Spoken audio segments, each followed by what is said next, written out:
Hello, hello, and welcome to Crypto Talk with Brianna and Scott. Today, we're going to talk about all things crypto. We're going to talk about Senator Warren again, getting on the crypto, trying to outlaw your wallets. We're going to talk a little bit about ChatGPT and there are some people that think we should put a halt on ChatGPT because it's just moving too fast. Even people like Elon Musk. We're going to talk a little bit about Choke Point 2.0, what that is, how it's affecting crypto, and so on. Brianna, what do you got today? That all sounds really great, by the way. I am going to bring forward, I took advantage of an investment opportunity that is quite unique. So I'm going to share that. I'm going to give 3 hints, and maybe you can guess. Number 1, it has to do with Bitcoin. Number 2, it's a collector item. Number 3, it's not an NFT. So I will reveal that shortly.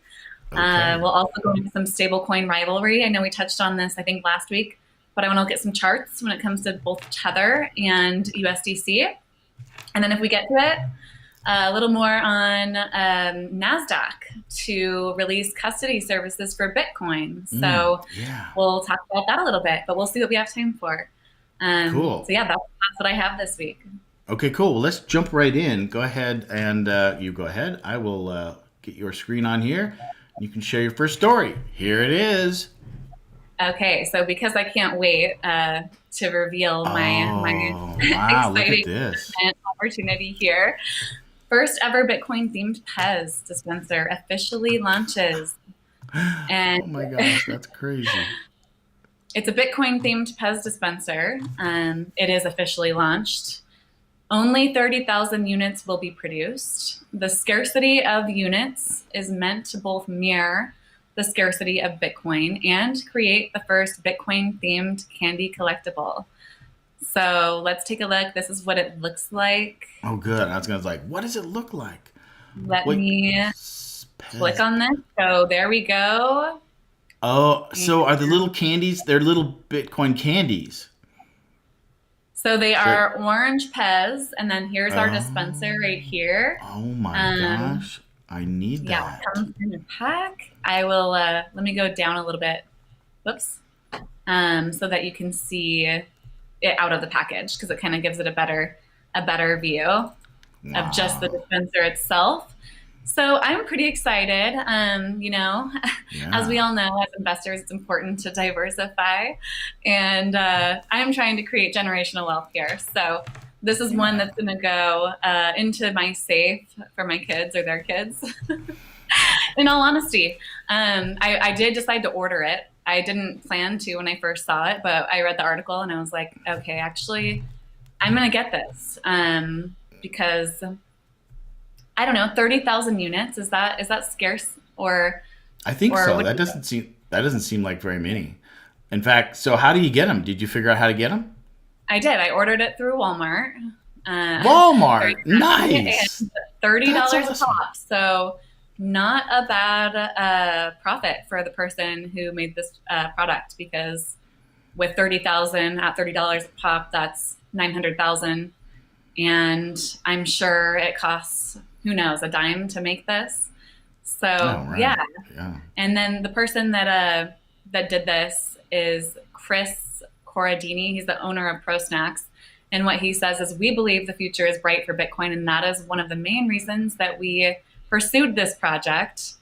It's a fun way to promote Bitcoin and leave a long-lasting impression with all crypto, collectible, and candy enthusiasts alike. And yes, Bitcoin was used to fund this project.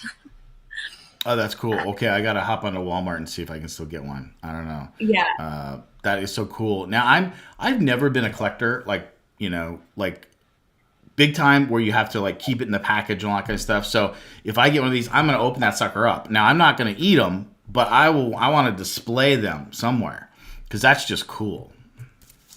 Yeah, and there are people who actually do collect Pez dispensers. Yeah, yeah. Ironically, I know my kid's dentist has like a whole, and of course the That's candy that's dispenser in the ironic. dentist office, but That's ironic. it's all these different Pez dispensers. So yeah, I'm not much of a collector. I guess I am in some ways, but yeah, this one I'm not going to open the package.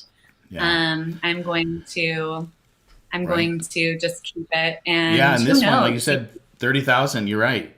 With an unopened package, I mean, this could definitely be valuable. And as we know, I know as Bitcoin, someday Bitcoin's just going to be ubiquitous, and you'll have this back, and it'll be worth $1 million a coin, and this will be huge.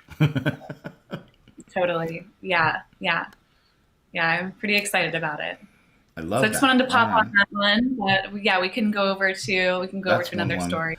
Well, let's do this. Let's pop back and forth. Let me go ahead and I'll share one, and then we'll go back and forth. We haven't tried that. Let's see. Here we go. Okay. Um, well, let's get Elizabeth Warren out of the way. So I don't know if you heard this. So this isn't anything new. She's just really anti-crypto, but I love this picture of her That really brings out her energy, doesn't it? railing, railing, against something that's so logical and so valuable, all to protect us. I mean, look at her. Do you want that person? I don't know. Maybe you do if you're really in danger, but I don't know. I don't think we're in danger. But yeah, basically, she really I mean, this is part. Okay, so I think this is part of that whole TikTok bill. I'm not 100% sure, but that's another thing that's kind of interesting. I don't know if you've looked into that. I know Mark Moss has put some videos out about it. This whole TikTok bill, right, where they're trying to get rid of TikTok, is flooded with a whole bunch of stuff that really puts the clamp down on a lot of things. And so part of this is that so she says this proposal is to protect Americans from scams. It's more likely to drive cryptocurrency business overseas, is what this article is saying, and weaken consumer choice. Which I mean, we can. That's going to be a little bit of a theme today, and we start talking about the government again. I mean, it's you know we're taking this amazing technology and driving it overseas because the U.S. is taking a hard stance, and I really think that a lot of all of this crackdown by the government was caused by their failure to regulate properly last year with all the failures in crypto.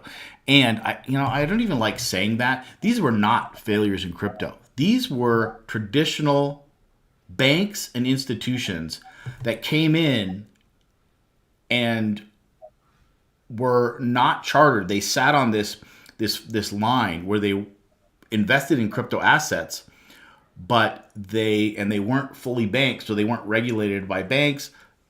And I don't know, FTX being one of them, but Celsius, all these different institutions that were taking money from investors through wire transfers.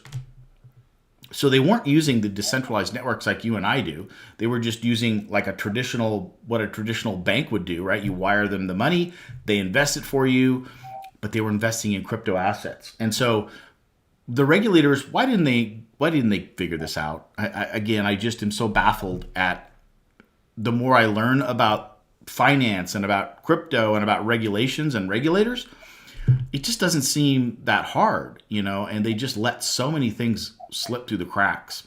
And we'll talk a little bit about, the banking crisis still, because that's still affecting us. But let's see if there's anything else in this article. It says the bill is particularly harsh on decentralized finance, including non-custodial ones, requiring platforms to record the personal information of users and submit it to the government without a warrant. It is a probable cause. So what they're saying is that the bill basically says, yeah, we want everybody to do KYC for everything, and your wallets need to be KYC'd or whatever. And this article is basically saying, they shouldn't be able to do that without a warrant or whatever. I don't fully understand what their main point of that is. I don't want to go into a lot of this, but yeah, it's just more war on crypto. The government is cracking down. I'm going to talk a lot more about that when I talk about Choke Point 2.0, which is mind-boggling in some ways. But anyways, okay, let me switch back over to you. Yeah, and just to round that off, and like you said, it's like straight up war when it comes to Elizabeth. When it comes to just, there's no highlighting any of the benefits that this technology brings. It's just name calling, and it's shaming, which is just kind of their language that they do with anything they don't like that they see as a threat. And I also think there's a lot to the transparency behind, how would the government get away with a lot of what they do with their funding and their money with the transparency of the blockchain. So that's kind of interesting also. But okay, oh, man. Let's go. They would never, can you believe them? The government would never go onto a public blockchain. No. And for that matter, half of the big banks and big organizations, they want nothing to do with a public blockchain where all of their finances and everything is exposed to everybody. Yeah. All right, what do you got? What do you got here? Oh. Okay, let's go over to this one. This is, I don't know why I'm so focused on stablecoins, and I think it's because they are a target as well for this year when it comes to regulation, and they're just trying to get rid of stablecoins. But I wanted to bring this up because, let's look at the differences. There's a couple charts when it comes to USDT, Tether, along with USDC. So USDT has reached its largest market share since May 2021 and now represents 60% of all stablecoins in circulation. So let's take a look here at what happened. So USDC, which is one that we kind of many people kind of agreed, we thought that this was kind of the safest. Token net outflows have surpassed 10 billion since March 10th. And that was following the Silicon Valley Bank crisis. And the token has still dropped 23% from its one-time $43 billion market capitalization. So the stablecoin sector has been severely tested by banking sector uncertainties and increasing regulatory scrutiny. USDC remains the second largest stablecoin with a market capitalization of $33 billion. Circle backs the token value with short-term government bonds administered by BlackRock and cash reserves at various U.S. banks. After failure in the banking system, Circle has moved substantially all the cash to BNY Mellon, one of the world's largest custodian bank, keeping limited funds and at other partners, according to the firm. So that's good to know if you're a holder of stablecoins, kind of where it's being held, what they're backed by. I personally felt very safe in stablecoins last year. They became my best friend. And then now I'm hardly in stablecoins at all unless I'm doing a transaction and I just need it for a quick transaction, or if I need it for gas fees, just a little bit of reserve for gas fees. But other than that, everything's in self custody, and it's not in stablecoins. So as USDC pegs its price at $1, a decreased token supply means investors have exchanged USDT tokens for US dollars. So this goes over, this chart shows the USDC. Let me go over here so I can see how well can you see this chart. Yeah. So this over to the left here, it was right at about 44,000 almost, or 44, not 44,000, 44, what is that, billion? And now we're all the way down here. This was the March 4th, and now we are down here to 33 billion. Wow, that's amazing. So now let's take a look at Tether. Tether is number one for stablecoin, and their market cap has grown some 8 billion to 79.5 billion in March, and it holds a 60% market share among stablecoins. So this is Tether's beginning of March. Actually, it's kind of the end of February here. And then now we're up here. So kind of interesting to see the differences in those two stablecoins.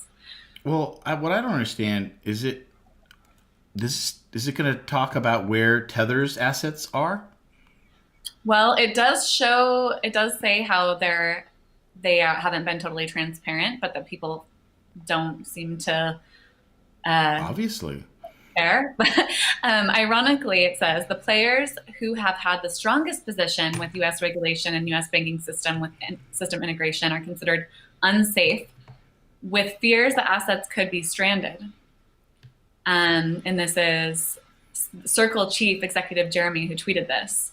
Market participants are shifting into platforms with no oversight, totally opaque bank and risk exposures, and histories of lax financial risk and integrity controls. So it is interesting, but it's also, there's also that idea out there that Circle is very tight with the regulatory framework. Like they're in with those with the regulators, along with they're partnered with the World Economic Forum, so that doesn't look good for them, for Circle. And so I don't know whether or not, if that plays a role in people's decision making on whether they want to be in that or not. Okay, I don't get this. I don't get this at all. First of all, why is that a bad thing? Again, we're talking about stable coins here.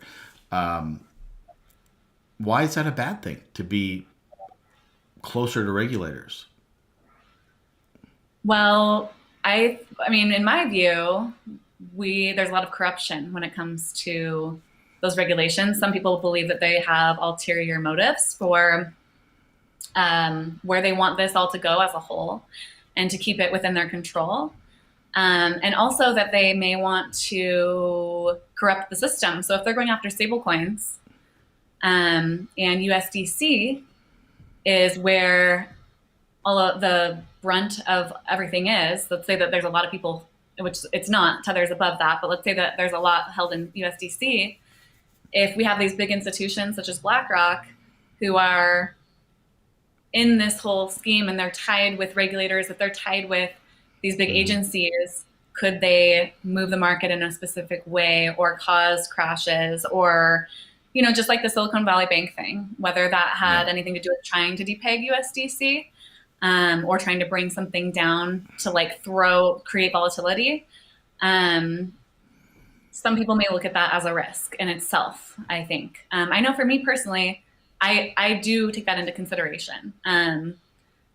There's something that lingers there between me and USDC. I'm like, okay, I felt pretty safe in it to an extent, but there's still that tie where it feels very centralized, feels very just kind of institutionalized. And so that's, okay. I don't know. That's kind of that makes sense. That makes sense. I am. There is that play that if potentially if Circle got so big and they with BlackRock being so big, and then if they were connected to the government somehow, that maybe this is what I'm thinking. Maybe that would become the CBDC or something. That somehow Circle would become the CBDC or something like that. But other than that, I'm confused about this. And to me, why are people going to Tether, who doesn't disclose where their money is, versus USDC, who does disclose? And if you're worried about the coin crashing, you want regulators involved. Again, this is that catch-22. You want some sort of regulation that won't allow your stablecoin to go to zero. See, the way I look at this is that the stablecoins, this is a completely different animal than like Bitcoin, Ethereum, any other altcoin, right? Those are speculative. I don't want the government messing with those at all. I want the market to deal with that. But now when stablecoins, I want that damn thing to be at $1. That just like it's when it's not, it disrupts the whole investing philosophy and how we use stablecoins. If you can't guarantee that it's going to stay $1, it just totally throws out your investing strategy. So we know that Bitcoin and altcoins, we know that they're volatile. We know they're going to go up and down. So that's part of our investing strategy, dealing with that. But when you can't trust that the US stablecoin is going to be at $1, that to me is a huge, huge problem. So I'm kind of for anything that brings stability to it. Now, I don't want to see them become a CBDC, but I am kind of thinking like that Circle would be the logical choice to be the alternative to a CBDC. That if Circle remained independent and a strong stablecoin, and then the government came with their own CBDC, that Circle and USDC could be the alternative. That I don't have to use the CBDC, I could use USDC. And the fact that Tether doesn't disclose where they are is very disconcerting to me. I'm totally baffled by this chart. I get the fact that people pulled out of USDC and went to cash. Why they went to Tether, I have no idea. I'm almost, because I'm kind of upset about this, I'm almost bound to never use Tether again, ever. Really? In protest. Wow. Yes, because really? They're not disclosing. I am more suspect of Tether than anything. I only use Tether when I absolutely have to. But here's the thing about USDC that makes sense. The reason that it depegged was that they had a bunch of money in banks, and when banks started crashing, people are like, "Oh shit, why should I use USDC?" Because they're in a bank that locked up their funds, and they did in Silicon Valley. They had, was it 1.3 or 3.3 billion of stablecoin or assets backing stablecoin in that bank. So at the beginning of it, when we didn't know if they were going to be insured or not, that was a big concern, right? I remember, Brian Rose saying, what the hell is going on with USDC? How could they possibly put all that money into an uninsured bank? And yet we know now that the government was going to back that anyway. So that was really nothing. That was nothing, but it affected, people lost faith. And I get that. And they moved to cash. And I get that. And I get that some people would move to Tether just because they don't know, they don't care, they don't follow. They're just like, oh, I'll just throw it over here. But for that many people to move to Tether, I'm very surprised. I don't know, Tether, come out and show us. I mean, maybe now you don't care because you've got the lion's share of people. But if the only flaw in USDC was the fact they had maybe too much cash that was backing up their assets, which we want. We freaking want cash backing it up, but it might not have been the best place. But now they've gotten rid of all that. So they say that most of it's in Mellon Bank or whatever. So whatever asset custodia they have, it's not in a place that's going to get confiscated or not available. I don't know how they have it, but they've now either spread it out among multiple. So in a way, this was kind of good because now USDC to me is bulletproof. There's, I mean, there's nothing that there's no reason for everyone not to use USDC right now because they have shown exactly who their assets are. And when there was this little bit of doubt, because maybe they had too much in one bank, well, now that's been alleviated. So, I don't know. So throughout what you said, there were some questions that kind of came into my mind that, I don't know, maybe they play a factor in people's decision making, maybe not. So we've seen with USDC and with the banks, this has been something that a lot of crypto people are bringing forth, that the banks are where there's the issues, that this isn't the end of the banking crisis. So maybe playing a factor in what happens if this, I can't remember what it's called, whatever, Melon Bank, what if it has its own dose of what happened? What if it is then under what they're saying, what they didn't really say, but to me is obvious. Maybe it's not obvious, but what Circle has learned the lesson from is they'll never have more than what's insured in any one bank. Now, I don't know how that's divvied up in Melon. It sounds like they've got a lot more in Melon, or that's their main custody. But there is some mechanism because after just going through this and watching their coin depeg because of fears that there was a lot of their assets locked up in Silicon Valley, well, they learned their lesson. So that's not going to happen. So if Melon goes under, USDC will be insured.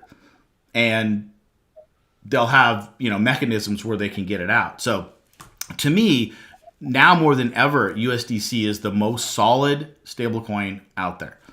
But what's the other question? Oh, the other thing that came to mind is just USDT. So this is a pure assumption. This is not fact. And kind of a question I ask myself with USDT is, do they not bring forth and have everything out there on the table because it doesn't meet possibly the criteria of what regulators may bring into effect to say, oh, you're outlawed? That's kind of where there may be. USDT's been around for a really long time. But that's terrible. That's even worse if that's the case. But is it? Because we see it's the same thing that we see of how they play, these regulators play with Coinbase and with all these central exchanges. They don't give the regulations. They make the rules almost after. They don't have it laid out. I agree. I agree. I see that. But even if that was the case, and this is good dialogue, I think. I agree. But even if that's the case, then I would pick USDC because they're covered everywhere. I think that the regulators, they're doing everything they possibly can to appease the regulators and to let everybody know that their assets, are backed up and safe. So let's say that Tether's not doing that because then maybe the regulators will take advantage of that. Well, if that's the case, then Tether's going to get dinged, but USDC won't. So that to me is even a bigger reason to go to USDT or USDC. But I'll tell you, clearly I'm in the minority because, and that's just interesting. I'm curious now after showing this graph. And I'd heard that, but this graph just shows it. It's crazy. And it's like what is the psychology behind people's, mind for this? I really don't know, but it is interesting. It is interesting. I always kind of have that, a little bit of that, renegade rebel side. So I'm I'm kind of rooting for USDT, not going to lie. You rebel. All right, good. Well, it's on. USDC for me, USDT for you. Okay. All right, good. That sounds good. We'll keep up with that. Don't you be messing around. Then don't you be mixing USDC. I don't want to see you in any more USDC. I will never do Tether, and we'll see who wins out here in the end. Who knows? All right, so let me pop on over to my next article. Okay, so let's pop into this choke point 2.0 because this is the same kind of topic. All right, so this law firm. All right, so let me just summarize. Choke point 2.0 basically the theory is that the government, when they don't like a certain industry, but it's a legal industry, they have ways to, push them out of business or derail them in some way. And one of the ways to do that is to take away their banking, to make it harder for those companies in this industry that they don't necessarily like, hard to do business. And so this started back in the Obama era with online gambling sites. And for the most part, they were doing legal. Something was legal. They had legal entities, and it wasn't illegal what they were doing. Some things were, right, but I think there was laws passed that it was legal to do some online gambling. And the Obama administration started doing the same thing. It started threatening banks, saying, "Don't do business with these gambling sites, or we're going to make it hard on you." And so they're just using their power and authority to, make it harder for these online gambling places to go. And I think there were other examples, but that's sort of the main one. So that's choke point 1, if you will. Choke point 2.0 now they're calling is the fact that the government not liking the crypto industry or wanting it to slow down or go away or whatever, protect us, whatever. They're using the same kind of leverage now to choke out crypto by making it really hard for any crypto business to have a bank, to do banking. And without funds and cash flow and able to do payroll, businesses can't thrive. So that's the generic gist behind it. And you've got this law firm that's basically, going to court to sue the government. So it says they're taking on this controversial fight, and it's made a case that anti-crypto sentiment is real and that it's hurting business in the U.S. They're saying that to starve a business, starve a business of financial services because of its bad reputation, that it would be illegal. But that's what's happening. That's what's happened to the payday lenders, the gun sellers, and the pawn shops during the Obama administration. Yeah, and the gambling. So that's what happened in that administration. Says the paper or the lawsuit lays out that the current crackdown is unconstitutional. It cites case law where courts have found that due process clause of the Constitution has been violated when the state engenders a stigma against a person or kind of business. So that's clearly what they're doing. They're definitely trying to have, crypto have a stigma. The paper also argues that bank regulators violated the Administrative Procedure Act by taking 27 months to respond to Custodia Bank's application for a master account with the Federal Reserve when the act requires a response within 1 year. So Custodia Bank is an interesting case here that fits into all of this. And this is a charter bank in Wyoming. So Wyoming, interestingly, passed their own state charter for their own banks. And basically, the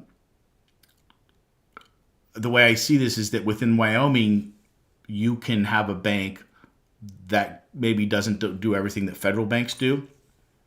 Custodia, Caitlin Long is the CEO, the creator of Custodia Bank, and she basically wanted to create under the charter of the state of Wyoming, but then make it also a national bank so they had the backing of the Fed.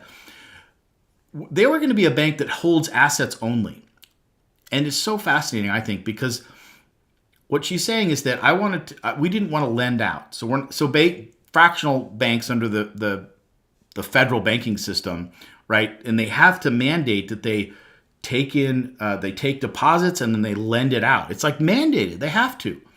That's how they function. And they function in these fractional banks, right? So they don't have as much money in there as they have depositors. So this is the whole thing we talked about last week about a bank run potentially happening.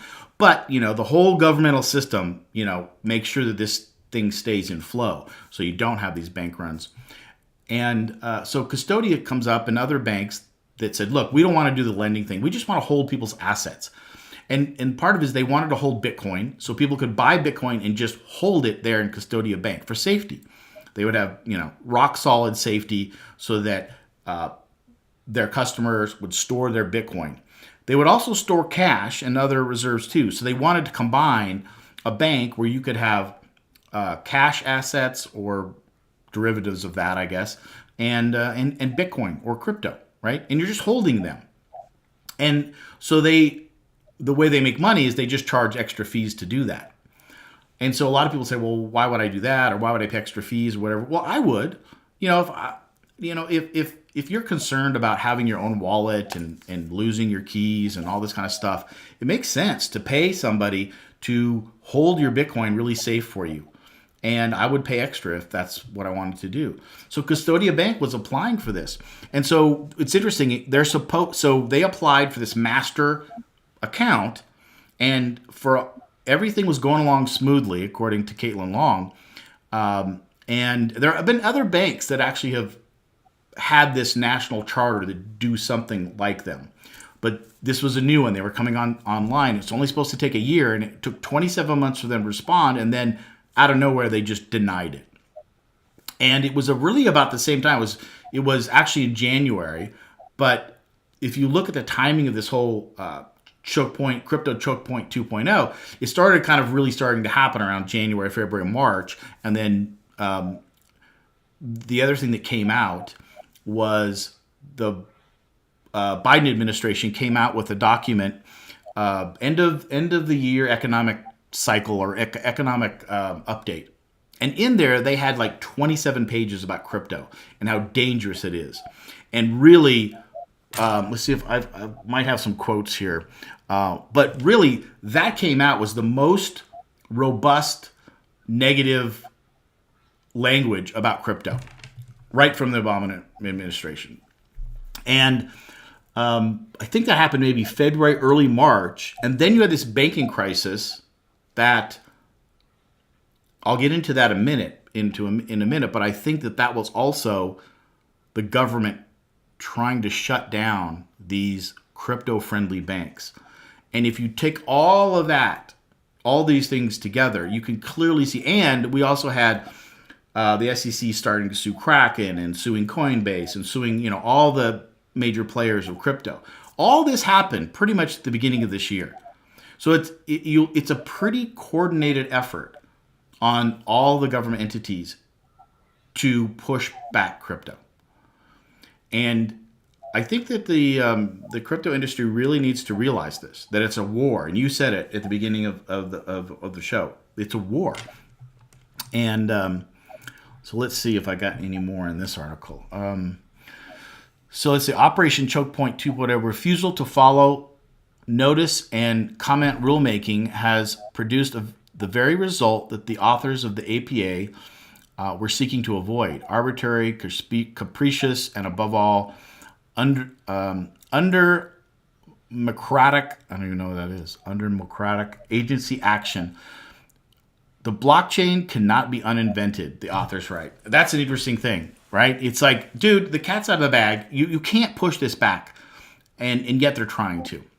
I want to pull up. This is basically a script for for a video that I'm going to create probably today or tomorrow. It's basically just summarizing this, and there's some interesting points here. One of the things that the Biden administration said in their economic report was they just use words like Bitcoin is volatile, risky, speculative, and has no fundamental value. I thought we were over that Bitcoin has no value thing. I thought people got that by now. I mean, clearly, when you've got the NASDAQ, which I think you're going to report, moving in to become, custody people's Bitcoin, and you've got all the major banks, all the major players holding some Bitcoin. How can you even say that now? But again, it's just the ignorance and the what's the publicity? What's the reverse of publicity? Propaganda. Against, they're just using stupid ass words, to talk about that. So yeah, I think that they're organizing a sophisticated, widespread crackdown against crypto. And I'll be interested to see your take on this. I think that you'll agree because you stay on top of the CBDC world more. But I think what this is that they do see that blockchain and crypto can't be uncreated. That it's getting more momentum, and they want their CBDC, as all countries do, right? So the Fed Now program's coming online later this year, and I think we've speculated before. This is the precursor to their own CBDC. So this covers payment systems. You still have to. You can use this if you're connected to a bank. So it's not like we're directly connected to the Fed like we would be in a CBDC, but it's the setting of the stage, and so. My sort of philosophy on this is that this is in an effort to slow crypto down so they can catch up, so they can get their CBDC out there before more and more people adopt crypto and Bitcoin and this environment. So, because you've got the Fed, the FDIC, the OCC, the DOJ, you've got them all, touching all areas of this. So, I mean, it's clearly coordinated. And so...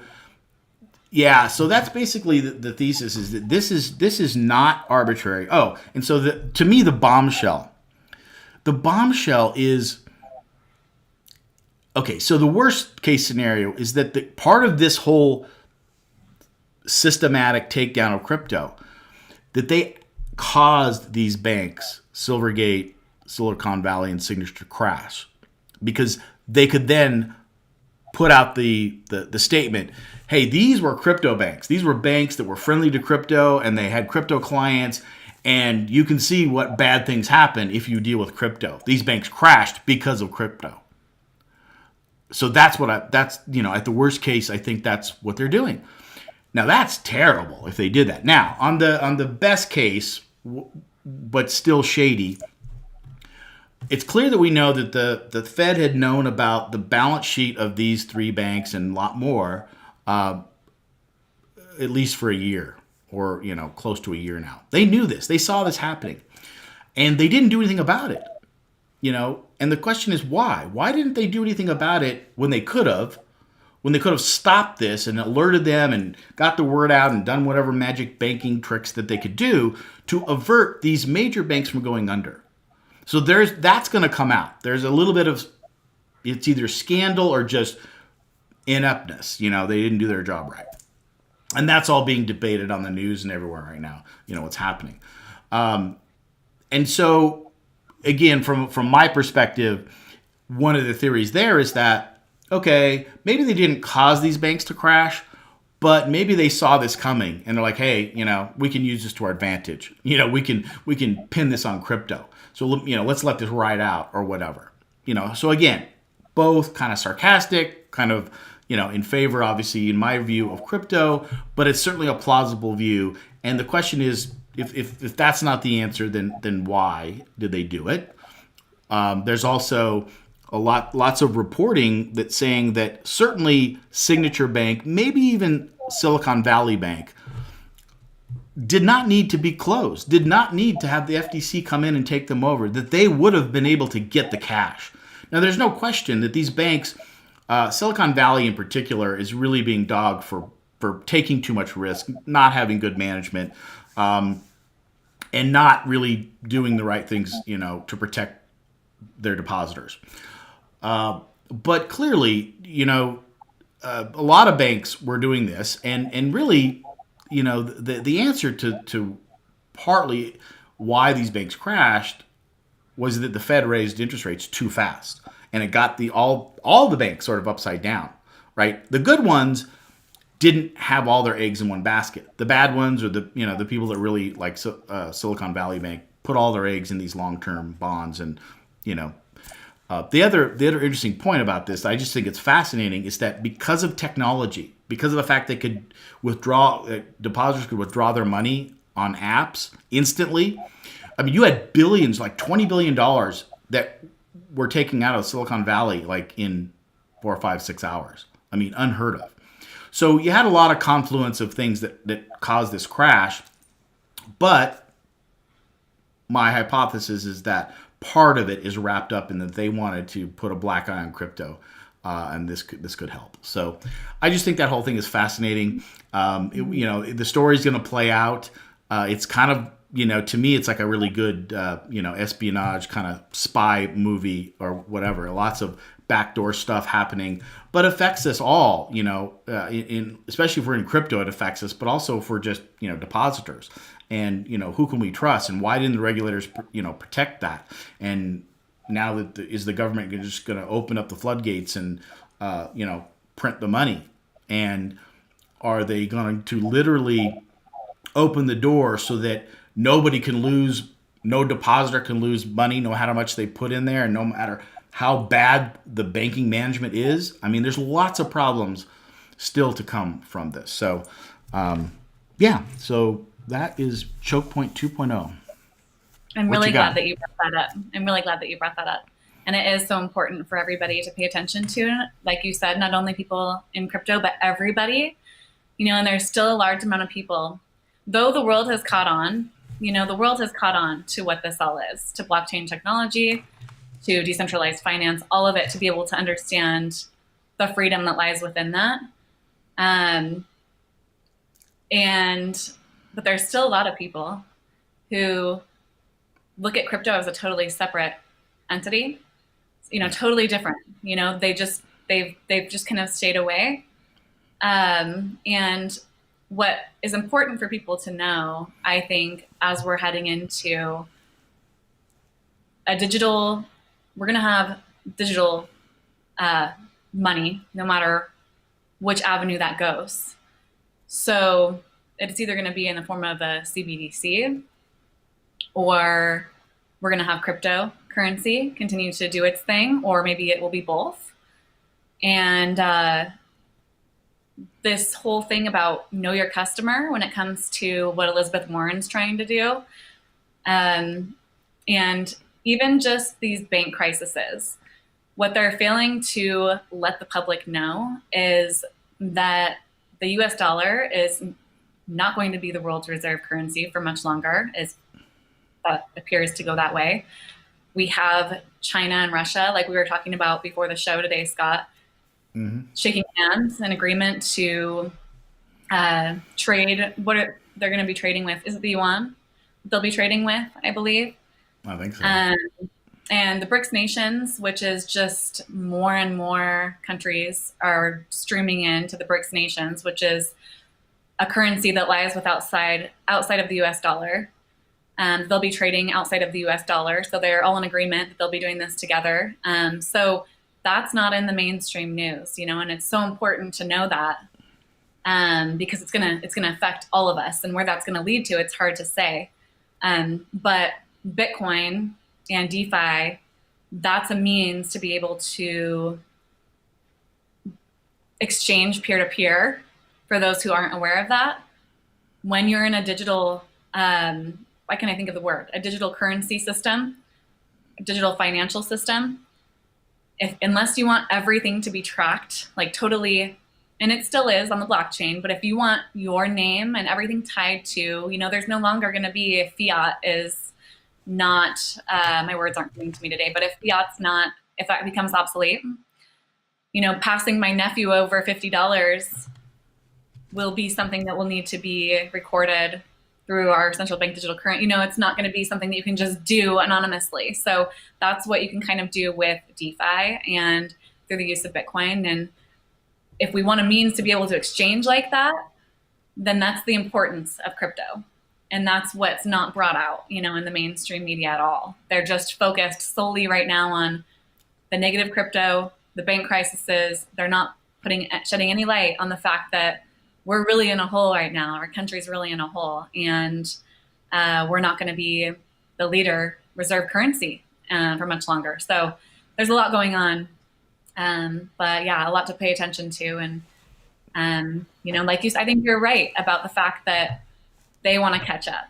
They want to catch up, and they want to, before this gets more out of hand, because I think it already is. Personally, that's come to me this last week. I think there's too many people that know and have like it's just too big of a thing globally. It's going to be really hard for them to get control at this point, but we'll see how it plays out. It's important to know and understand, though, for everybody. Yeah. Yeah, you had mentioned something too about the dollar, and you were saying that it may not be the global reserve currency for that long, and what's going to happen then. It's a good point. I hadn't thought about that, because I have been thinking about China catching up and taking over, or some fashion of that.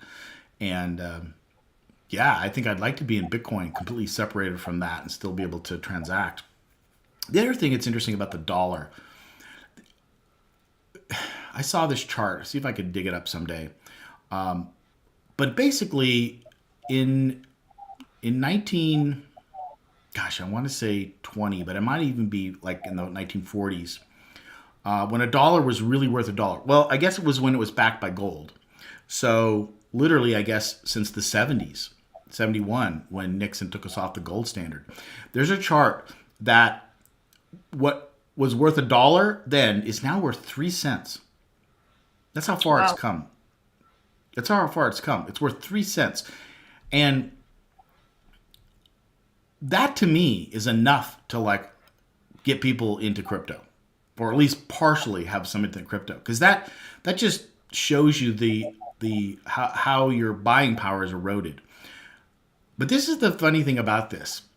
I love to talk about this, and the fact that, because I didn't get this most of my life until I got into crypto and I started really understanding the difference between what crypto could be and what the current financial system is that most people don't understand inflation. I think understanding is not the rightest word. They don't internalize it, because, and I think why is because I can have a dollar. I can take my dollar right now out of my wallet, and I can go to the store and I can plunk it down there and buy a cookie, loaf of bread, a Coke, or whatever. And I can do that tomorrow, and I can do it the next day, and I can do it in 5 years. I can always take that dollar and just plunk it down and buy something. But the question is, what I could do, like maybe today, and buy a Coke, and I don't even think I can buy a Coke for a dollar or whatever. But next year, I'm definitely not going to be able to take that same dollar. I'll have to have $2 or $1.50 or whatever. But yet, because there's this time lag, people don't internalize it. They don't. You just hardly ever hear anybody like, "Oh my God, I have to go do something." Because of inflation. And even when it was 2%, that was the case, right? It just was slower. And then, do you remember crypto? Inflation was 9% this summer.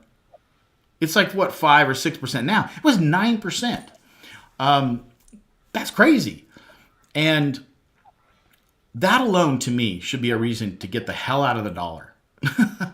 And this is the other thing I always say: even if you don't want to go to crypto, your money needs to be invested in something that earns at least 4, 6, or 9%, depending on what inflation is. So if you've got money anywhere that's not earning you 6%, which is what I think inflation is now, then you are losing. You're losing. You're losing in life because money makes the world go around, right? And so I equate this to, I've got my money in decentralized finance earning 20%. So I'm winning pretty big time, and I use that as a point, not to be a jerk about it or to gloat about it, but, because the other thing that's happening right now, and this is interesting, people are waking up to this a little bit. I don't think inflation so much, but they're waking up to the fact that they can get, in a money market, they can get 4 or 5%. So that's basically cash. That's basically in a very liquid, it's U.S. Treasuries, short-term Treasuries. I have used money markets in the past. I go to my brokerage, like Schwab, I use as my brokerage, and they basically purchase all these short-term Treasuries, and then I can buy a money market from them. So I can put in $1,000 into this money market that Schwab will sort of allocate for me, so I don't have to go to the Treasury. You can go right now to the Treasury on their website and buy a money market, which is a short-term Treasury bond, simple. You can actually do it all online. It's pretty simple. But there is that, you got to deal with more paperwork and it's a little more of a hassle. But if I can do it with my brokerage account or whatever, it's easy, really easy. So I'm going to get 4 or 5% on that. So that's what's happening right now in the banking crisis, is that a lot of people had a lot of money apparently in savings accounts or checking accounts or whatever that was earning less than 1%, right? And they were losing, right? Because inflation was always 2% and now it's 6%. So they were losing big time. And so some people did wake up to that. And so they're now pulling a lot of money out. And then after these banks crashed and this became even more well known to more and more people are doing this now. Schwab Bank, which is one of the largest banks out there that take deposits, has lost $20 billion of people taking out their cash and putting into money market funds. Now, a lot of them are still using Schwab to put the money market, but it's a whole different asset. So they're losing money in this case. In fact, Schwab for the first time was taken off of the buy list for their stock because it's potentially hurting. So there's some real concerns in traditional finance right now. But I just really wanted to point that out about this whole thing about the dollar. And so there is, when I started in crypto, I guess you could, their money markets weren't, so it took the Fed to raise interest rates for money markets to get up there. Money markets were around 1 or 2%. Up until, and as the Fed raised interest rates, money market funds, which were very easy to get into for everyone, now are 4 or 5%. So they caused this to happen. And so if you're watching your money, you're looking at it and say, oh, I can get into this easy. I got to put all my cash, anything that's sitting around, into these money market funds, which is good. But for me, it's like, okay, well, one, I'm going to put mine into Bitcoin for my long term. And anything short term or medium term, I'm going to use DeFi and get 20%. So it doesn't really matter, but I guess since I'm a crypto guy, this is one of the reasons that I'll talk to people if they're on the fence, like, why should I get into crypto? And this is one reason why. And that's more not only when your money is in crypto and it's outside of the system completely, inflation can't touch it. So even my Bitcoin or your Bitcoin, so that inflation can't touch it. So that's like outside the system. Anything you can get into that's outside the system right now is good. But of course you have no protection, just to be fair, right? I mean, but anybody in crypto, hopefully we all understand that now. And we accept that risk. We gladly take that on, not to have the problems in traditional finance, right? And so we look at that, we understand that, and I just wish more people would take the time to just understand crypto a little bit, so that they would just test it out and just understand that I've got to do something, And yeah, I can earn 4 or 5% in money markets right now, which is okay, better than it has been a long time. But you can earn a lot more in crypto, and if interest rates go down, that money market, the interest rates are going to go down on that. Where in crypto, there's no inflation, at all. So my little rant on that. Good. Glad you pointed that out. Yeah, I think that's that first step for people. It's like, you don't have to be in traditional finance. Like, there's another world outside of it. So it just takes that like thought beyond, oh, like, I can be in control of my finances. Like, people are just very used to the banks always being the ones, but there's a whole world outside of it. And I think that scares people a little bit, but it's really not that scary once you're in it. But yeah, I think you hit on some good points today. Hopefully it will encourage anybody who's on the fence or just isn't have any awareness, like, just to look into it a little bit more and see truly what it's all about. Well, and we can see, and clearly some people have been doing that. After the banking crisis, hit a couple weeks ago, Bitcoin, is up. Bitcoin is up 70% this year. I don't know if you knew that. Ethereum's up like 30 or 40%. 70%. So this is Bitcoin, up and down, up and down. But clearly more people are figuring this out, and I just love it's, for the first time in a long time, my portfolio was green, my crypto portfolio, because all my Bitcoin that I bought now is finally, ahead of water because it's gone up 70%. So that just makes me happy. For sure. And there'll be more where that comes from. It's going to just keep getting better and I better. know, I know. In fact, I really, I'm kind of scrounging for a couple $1,000s just to throw into Bitcoin, like just, because I dollar cost average, but I'm like, I just want to throw some chunks in there because Hmm. it's going, baby. It's going up to 100,000. I don't know when, but I'm just rooting now for that 30,000. I mean, I had said a couple weeks ago, 30,000, baby, and it's touched in that 29, 4 or 5. But there are a lot of people that still think it's going to go down again, and I don't really care. Eventually, it's going to be 100,000. So, and I Agreed. mean, and when I say eventually, I mean 1 or 2 years or less. Yeah, Who knows? I totally agree. I totally agree. Hmm. So, I have a question for you, if you don't mind answering. So, you said you're out of stable coins. So, what are you in? Well, I have my long term investments that just sit in my cold storage, so in my ledger. And that's So, where I mostly will Bitcoin, Ethereum, or Bitcoin, or what? mostly Bitcoin and Ethereum. I have a little bit of Matic and I have um, GRT. I have a couple of different ones that are like altcoins that I'm just sitting on. And then I have a little bit like on exchanges, a very small amount on two different exchanges that I just kind of trade little amounts with, just to What's get that used to in? taking. Is that in a stable coin? No, I don't have anything in stable coins. I used to let things sit in stable coins, and in a bull run, I don't know. I feel like I have more, like I just on ramp my fiat.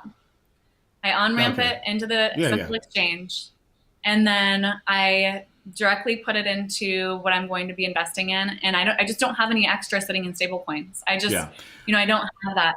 But it does, when there is waiting periods. So it's Right. nice to have a stable coin Yeah. if you are, it does have its use. I just personally don't, I'm not doing enough right now to where I need to Yeah. have something sitting in stablecoin. And I do have a little bit in my MetaMask. I'll say that I do have some, and it is in USDC, and that's for gas fees. You have to have, or I have it in Ethereum, but I also have it in USDC. I have a little bit of DAI just sitting there for things, that I might Yeah. need things for. So, Yeah.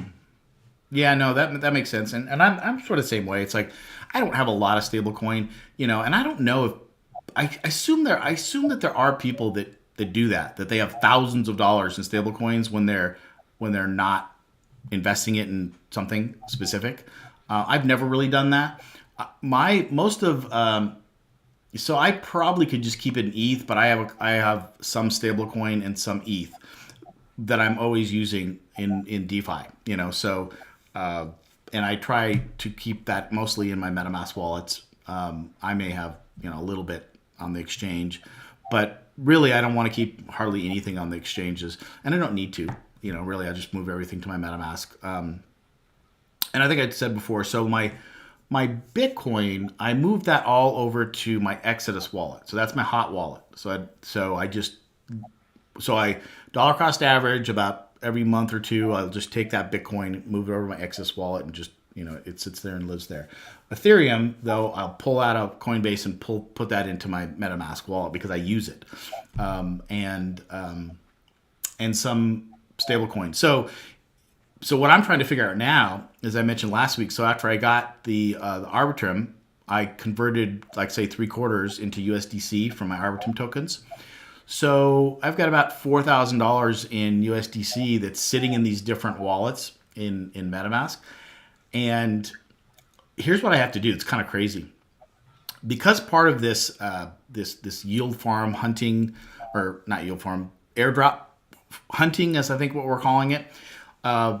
The 5 or 10 wallets that I have that I'm using that you have to keep those wallets pretty clean, meaning that you can't like you don't want to give any of the token issuers reason to think that you're trying to scam them or whatever. And we're not scamming by any means, but we're trying to follow sort of a scheduled reasoned path to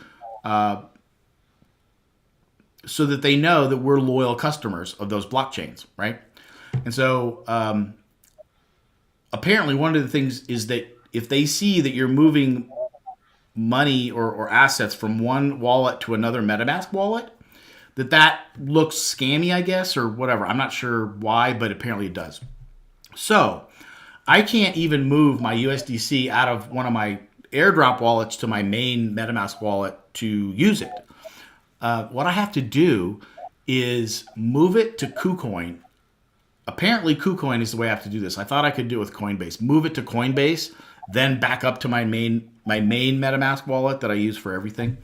But KuCoin, I'm going to use KuCoin. Apparently, I have to create a separate account for each of my wallets. So right now it's 5, but I think eventually it'll be 10. Move those assets over to KuCoin, create a separate KuCoin account for each one, Wow. and then I could move them back to my main MetaMask or whatever. So it's a real hassle. So again, this kind of stuff isn't really for the faint of the heart. But again, if you have time to do this kind of stuff, this is the way to do it, because you're still trying to kind of play the game a little bit about, making sure that you look like a legitimate transaction holder. And the thing is, we are. I don't really see anything I'm doing anything wrong than anyone else, because I'm putting assets in there. I'm just not, I'm hoping that I get rewarded basically for an airdrop for this. So, anyways, just thought I'd bring that out because it is interesting, because I want to reinvest this or do something with USDC, and it's kind of stuck there for a little bit. So, to hopefully this weekend I can open up a bunch of KuCoin accounts and put it over there. Uh-huh. Yeah, time Crazy. consuming. But thankfully you got paid off for your work, and I'm still I got paid curious. off, which makes me want to, it's like, okay, before this it was, I was like, oh my God, this is a pain. But now I got rewarded. I'm like, okay, it's worth it. So it's easier for me to get on there and do all these kind of mundane, transactions. I'm still trying to figure out a way to somehow automate it, and actually I didn't get to couple AI stories that I had, but it's interesting. I'm starting to get really fascinated by AI, and there are hundreds, if not thousands now, of like guides, like people selling, like, here's all these great prompts and, buy this and buy this. Or there's probably at least 1,000, if not more, websites that are aggregating either different AI systems or prompts or whatever. I mean, right now it's just, we're inundated with information about AI, and it's so new. I'm not even sure what I want it to do. It's like, I want it to do some more of my tasks, and I'm like, I could think of things that I want it to do, but I don't know how to create the prompts to make it do the things I want it to do. And I'm not even sure I know what it can do. And, but it is interesting. I'll just mention that the articles is that there are some people saying that, hey, we need to put a pause on ChatGPT 4, which I'm just starting to use, which is pretty cool. They're saying it's way too powerful. We got to pause this because we're not sure what the hell's going on here.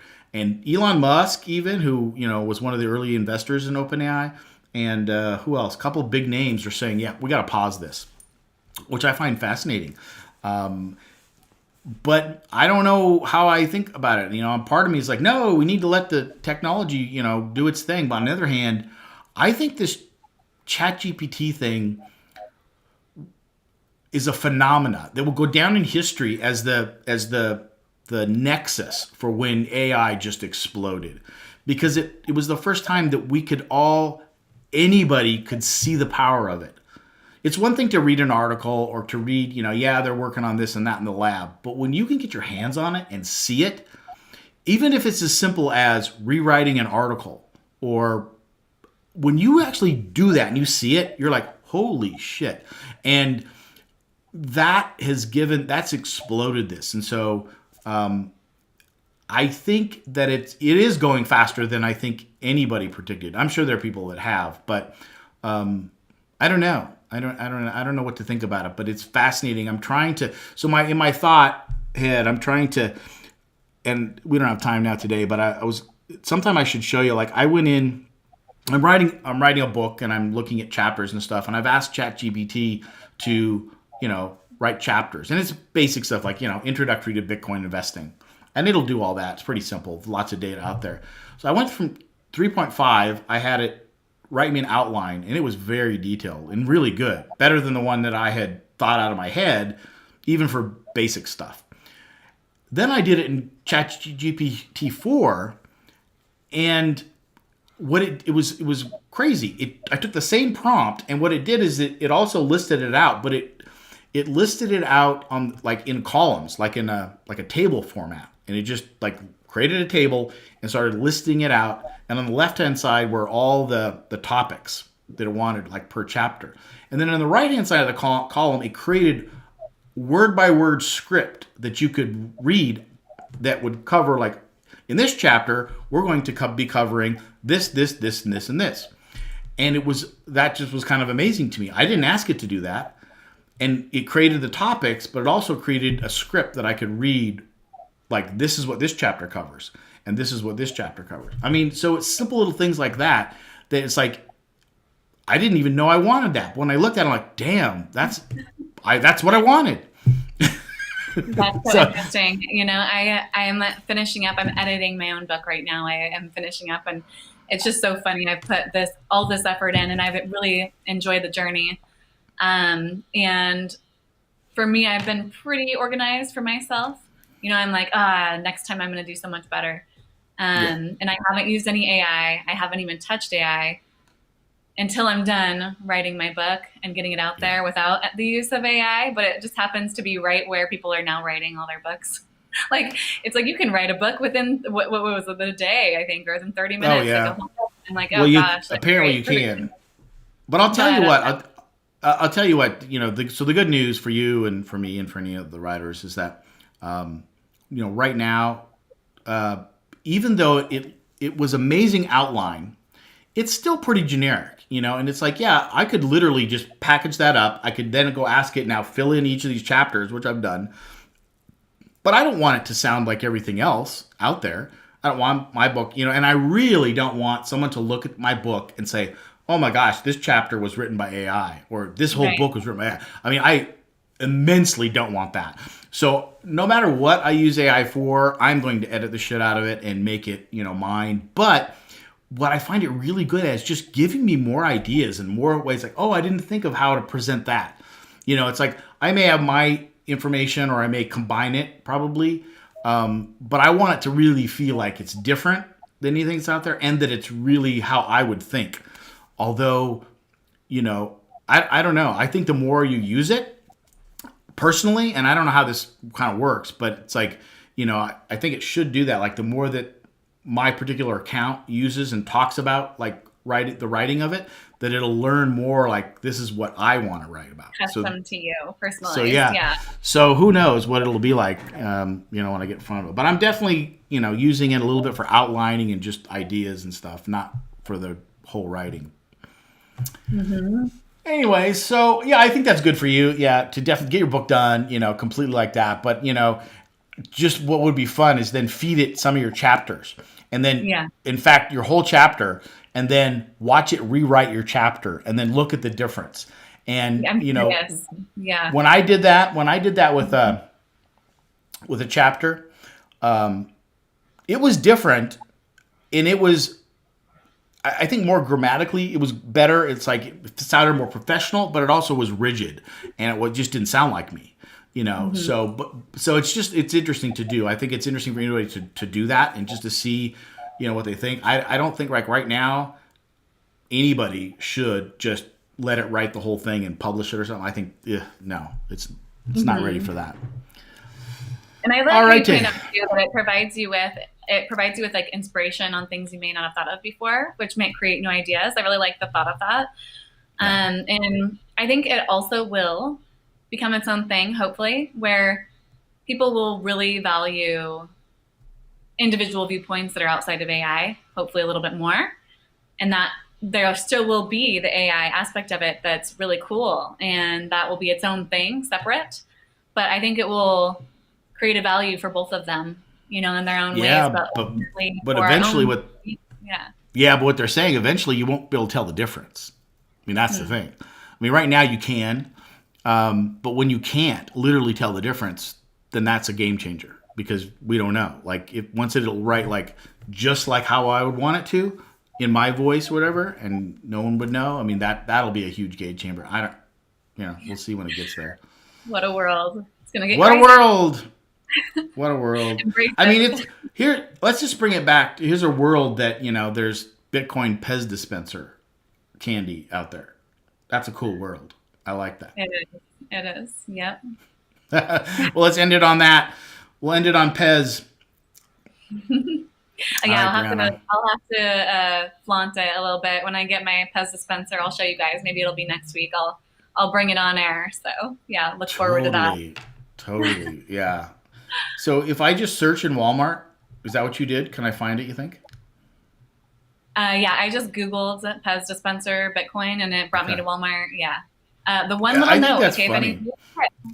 if Yeah. anybody needs a tip, because I wish I would have done this, I realized right when I pushed like the finalized order, I think it brings you to like 36 something, $38 after the taxes and after the shipping.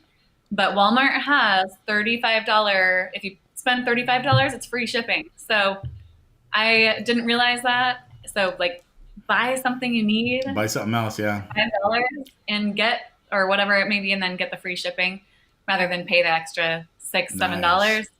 All right. Yeah, Good tip. just Good tip. Good tip. I think there's something there to be said that something so unique and interesting and crypto based that Walmart's the one that is selling it. right, I don't know what that right. says, but it has me like, that's interesting. Just goes to show that it's not as like outlandish as we think. Right, right, right. Alrighty. Well, thanks everybody. Thanks for watching. Please give us a comment. Let us know if you liked the show, what you liked about it, what you didn't, what you want more of. Let us know and hit that like and subscribe button so you can get more videos like this. All right. Thanks everybody. See ya. Thanks, everyone.